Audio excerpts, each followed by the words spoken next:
All right, here we go. Population flight from countries undergoing ethnic or religious strife or altercations in political boundaries remained an issue in the period since 1914. The largest displacement of people in history occurred in South Asia in 1947 and 1948. Right? When the partition or dividing of India and Pakistan produced a major migration of Muslims.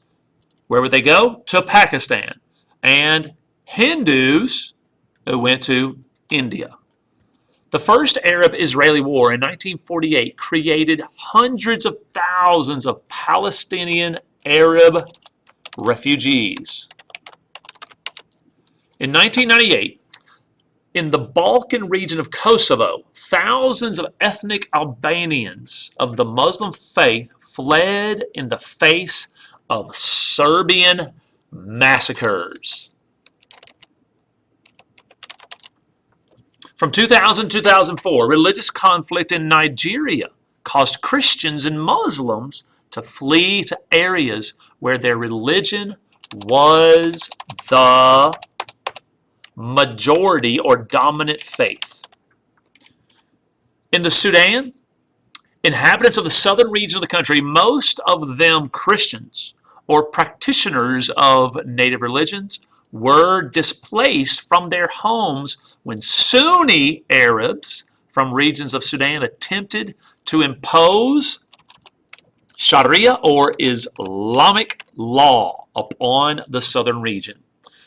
By 2004, the Sudanese conflict focused on the region of, and y'all have heard of this, Darfur, and involved a conflict between Arab and non-Arab Muslims. Another pattern of migration involved the movement of South Asians and Arabs toward the oil-producing regions of the Middle East. Also, workers from the developed nations, including the United States, sought employment with their own nation's companies in the oil fields of the Middle East. All right, let's look at some environmental concerns. All right, the world faced a number of environmental issues. Damage to marine life from oil spills, the danger of meltdowns for nuclear plants, and the devastation of warfare. During the Vietnam War, for example, the United States employed chemical defoliants in South Vietnam. During the Persian Gulf War, Iraq's Saddam Hussein spilled huge amounts of oil in the Persian Gulf to set fire to Kuwaiti oil fields. Industrial pollution and human waste continue to plague many of the world's waterways. In Eastern Europe, industrialization severely polluted half the area's rivers and endangered farmland.